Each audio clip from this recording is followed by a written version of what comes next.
Another thing, man, I've said this before, but I never elaborated on it. As a father of daughters, I don't think that hair should be my bill. Like, hair should not be my bill. I think that should be a mom's bill. I really think hair should be, because it's a natural resource that women should just know how to do. Like, if you're a mom of daughters, you should know how to do hair. And if you don't know how to do hair, that should be your bill to pay. Underrated smut. No, moms need not do hair for sure. They need. So it's like, no, it's the truth though. It's like, if you don't know how to do hair, I shouldn't have to pay for your inability. Because if I knew how to cut, I wouldn't pay for a cut. And if I had a son, I wouldn't expect you to pay for the cut. I'm gonna take him to the barbershop and I'm gonna maintenance this little nigga hair, because this is my responsibility in that realm of being a dad. Now, granted, I know it's like, oh, well, your daughters want to be pampered and shit. I'll get the nails done because I'm not expecting you to be a nail tech. Like, you feel me? I get the nails and the teeth done. No, but like, no, I'm not expecting that. If you got it, you good. Shout out to the Asians. Yeah, they doubling down on y'all. Isms. But when it comes down to the hair, I just feel like, and for the fathers out there, man, like, I've been lobbying against that. It's like, why? Like, hair shouldn't even be coming up on my desk, because it's not something I naturally could do. So why do I have to pay for something that you should be able to naturally do, and you don't feel like it, so I gotta cover your lack of? It's like, no. If it's one of two ways: either you do it or you pay to get it done. If it's a male's task, I'm either do it or I'm gonna pay to get it done. I'm not gonna expect a woman to pay for a male's task. So if it come down to me having a son, I gotta get his haircut. I'm not expecting mom to go to the barbershop with him or pay for the cut. I'm gonna go pay for the cut. I'm gonna take him to my barber and I'm gonna do what I want to do. So when it's hair and you want to get the hair done, you should pay. I'm not saying that I pay for my daughter's hair. It's like, I don't want to. So let me make that relatively clear. Make a stance. I do it, but I don't want to do it. I'm saying out loud that I don't think that should be my bill. I think that should be a mom's bill. And for all of the brothers that's out there with daughters that's paying for the hair, stand with me. Let's get it. We will rise. Do you know how to put together a ponytail? I'm good enough. But my kids is not letting me touch their hair at this age. Like, when my baby was 2 and shit like that, yeah, I just do little nigga, I know how to do ponytails, I know how to put ballies in, I can part. Like, if I need to, I'm cool. You're dad. Yeah, I mean, I wouldn't never take a picture of the shit I did. I ain't saying like, I'm not proud of it. I just did it. Yeah, I've sent it to the daycare a couple times where it was like, you feel me? Especially for the women out there who don't want the kids to get like, say if the dad got a girlfriend and you don't want the girlfriend to do the hair, so now you stripping me of using my resources to get the hair done, and you think I'm gonna pay? Yeah, absolutely fucking. I promise you, the girlfriend's gonna do the hair before I do the hair. Yeah, so no, before I pay for it. That's Fuck it. that. Me and you it's gonna be whatever, but the girlfriend is doing the hair before I pay for it. Are you gonna pay for the hair? Yeah, so it's time for the annual iteration of smut on my girl. Periodical smut on my girl. So not only is she a mom and a black woman, she's African. So that's already indebted. You got triple entendre. Yeah, you got to do the fucking hair. Like, that's what the fuck y'all do. Y'all braid. Yeah. So that was already kind of part of the package. Braid.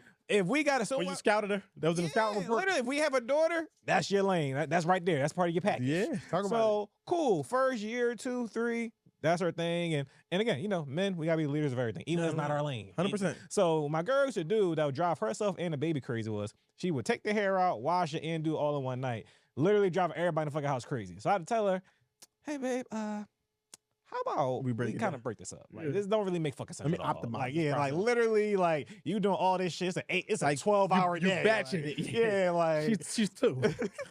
This literally makes some fucking sense. Let it breathe, take it out, whatever, then wash it, come back. Yeah, but then do it. Whatever. So she started doing that finally, but now we're in year 4. About to graduate, I guess. Yeah. And now she started trying to get out her contract. She's trying to get her She's trying to make you pay? Fuck no. But I still don't like it because I feel like women always trying to get out of their responsibility. 100%. Y'all don't have much. Yo. Just do the little bit we say that's y'all. Yo, listen. So it's like, that's your one shit. Now, all of a sudden, she paid at least, but she started trying to outsource it. And it's like, yo, do your one shit. Like, just do the one thing. Now, again, she already know that shit would have never happened. She say, oh, yeah, Q's, I ain't feel like doing this.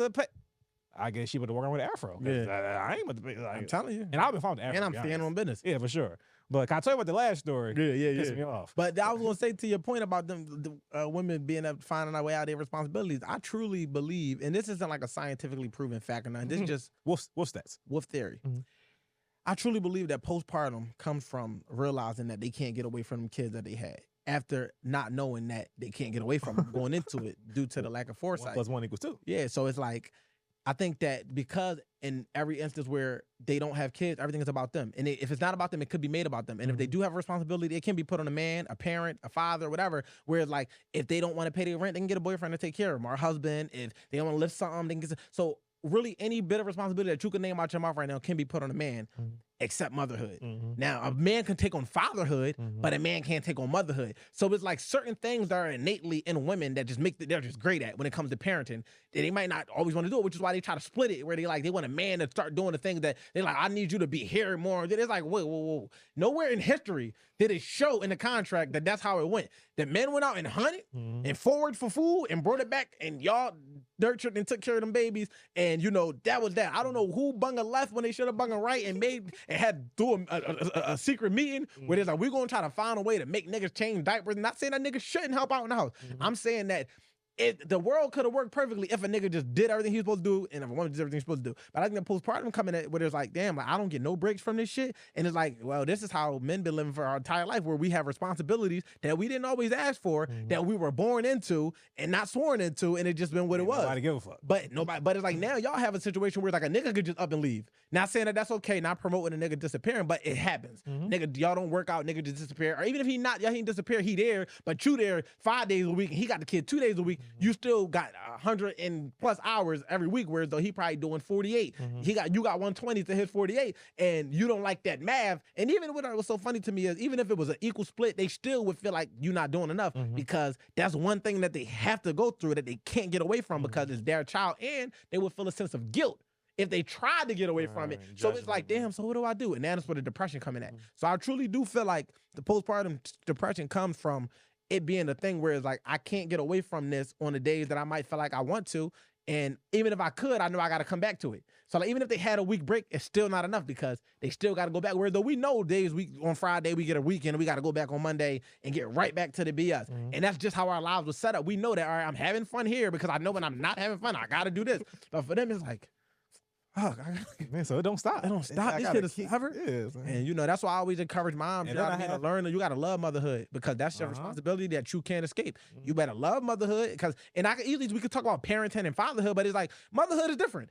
Like, it's nothing we can do as fathers to offset motherhood. No matter how much a dad can have a kid more than a mom, a dad could do, and it's still not gonna offset motherhood. You still have a role and a responsibility that you can't escape. And I truly do